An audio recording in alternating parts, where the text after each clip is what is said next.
Bom, o EM é um algoritmo probabilístico, tá? Então ele é muito comum, é o algoritmo de agrupamento probabilístico mais usado. Talvez o K-means seja o mais usado de todos, mas se a gente falar de agrupamento que usa o algoritmo com um paradigma probabilístico, o EM é o mais utilizado. E ainda a gente pode dizer que como o K-means é uma instância do EM, onde você troca a probabilidade pela similaridade no espaço vetorial, o EM, ou o procedimento, o processo do EM, é aquilo que mais se usa para fazer cálculo de agrupamento na prática, certo? Muito bem. Quais são itens importantes aí sobre o nosso algoritmo EM, que na verdade batem muito com o que a gente viu para o K-means, né? Diferentes tamanhos de conjunto de dados, aqui nesse caso, vão ter uma influência bem grande, porque eu vou calcular as frequências relativas com base nos conjuntos de dados. Então é aquele problema que a gente tinha de naive Bayes, rede Bayesiana. Se eu tenho lá um conjunto com 10 instâncias, certo? Vocês viram isso quando foram gerar conjuntos de dados usando o Gini, a nossa ferramenta Gini. Então vocês montaram lá uma rede Bayesiana e queriam gerar apenas 10 instâncias daquela rede e a minha variável classe ela tinha 90% das instâncias para uma classe e 10% apenas para outra. Quando você pedia apenas 10 instâncias, acontecia, é muito comum que aconteça, de uma das classes, aquela classe minoritária, aquela que aparece menos, ela acabar com zero instâncias. E aí complicava a nossa vida. Né? Vocês viram isso na prática quando resolveram o exercício lá da nossa unidade da ferramenta Gini. Bom, então aqui, como a gente está falando de um modelo probabilístico, aquilo tudo vale.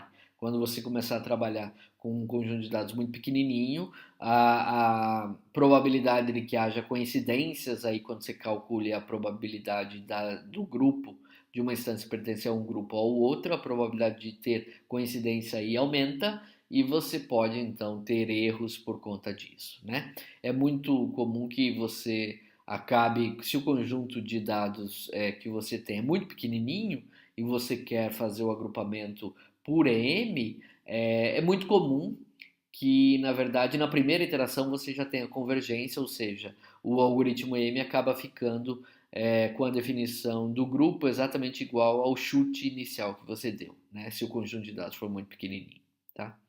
Bom, como calcular a quantidade de grupos do EM? É igual ao K-means. Na verdade, você tem que definir a quantidade de grupos, certo? E a escala e tipo de atributos? Aqui, se a gente for trabalhar com o naive Bayes, é importante fazer a discretização. Tá?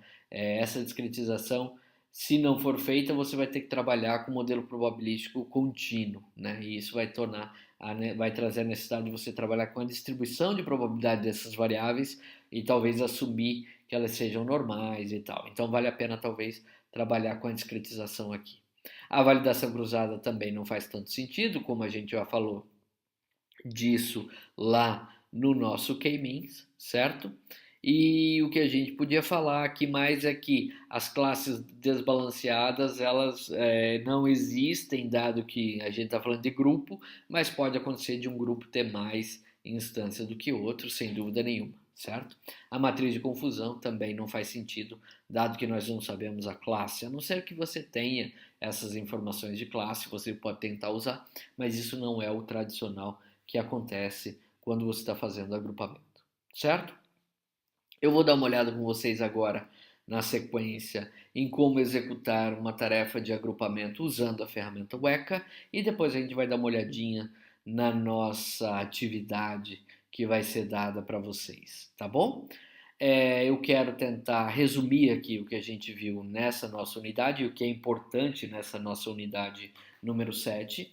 Essa unidade é a unidade onde a gente entra e pela primeira vez abordando o tema da tarefa de agrupamento, que é uma tarefa que tem como base algoritmos de aprendizado não supervisionado. A principal característica inovadora aqui, então, a diferença entre aquilo que a gente vinha fazendo antes é que antigamente sempre havia uma variável classe e eu sabia o valor da minha variável classe para os meus exemplos de treinamento.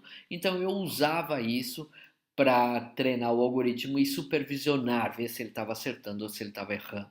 Agora essa variável classe não existe mais, na verdade é ela que eu quero criar, é como se eu quisesse criar essa variável e ela não existe. E nós vimos dois algoritmos para fazer esse processo então. O primeiro algoritmo se chama K-means, é um algoritmo com base num espaço vetorial que lembra a característica do classificador KNN, do KNN, dos K vizinhos mais próximos que a gente já viu na unidade anterior, certo? Então, utilizando o nosso algoritmo K-means, o que você faz é chuta grupos iniciais e depois calcula a distância de cada uma das instâncias do seu conjunto de dados para o centro desses grupos que você inicialmente chutou e vai fazendo esse trabalho de associar cada instância ao grupo até ter associado todas as instâncias do conjunto a um grupo, certo? Quando você terminou isso, você calcula agora um novo centro de cada um dos grupos com base na média das instâncias que você colocou lá, tá? E aí refaz o cálculo da distância para ver se, depois de recalculado o centro com base na média, as instâncias de todos os grupos continuam estando ainda mais próximas do centro do seu próprio grupo ou se elas agora passaram a estar mais próximas do centro de um outro grupo. Se alguma instância passa a estar mais próxima do centro de um outro grupo, o que eu faço é trocá-la de grupo e aplicar o algoritmo mais uma vez. Até chegar num ponto em que nenhuma instância mais troca de grupos depois da atualização do centroide de todos os grupos, certo? Uma característica que a gente viu do K-means é que se nós estamos trabalhando com dados que têm muito ruído, ou seja, muitos outliers, você pode trocar a média pela mediana. E isso faz com que o seu algoritmo fique menos sensível a outliers. Depois a gente viu que a gente pode fazer o mesmo processo usando o algoritmo EM. Na verdade, a gente viu que o EM é o algoritmo mais geral, que define essa ideia de você chutar valores iniciais de grupos e depois ir tentando verificar se todas as suas instâncias pertencem ao grupo que foi o chute inicial ou se ao aplicar o cálculo da probabilidade daquela instância estar pertencendo a um grupo ou outro, ela mudaria de grupo. Se ela mudar, é a mesma coisa que acontece lá no K-means, então você refaz todo o processo até atingir um ponto em que não haja mais mudança de grupo, certo? Então essas foram aí as ideias principais discutidas nessa nossa unidade. Eu quero apresentar para vocês na sequência então como trabalhar isso no ECA e como trabalhar a nossa ferramenta, desculpe, as nossas atividades fazendo os cálculos manuais desses dois algoritmos vistos aqui.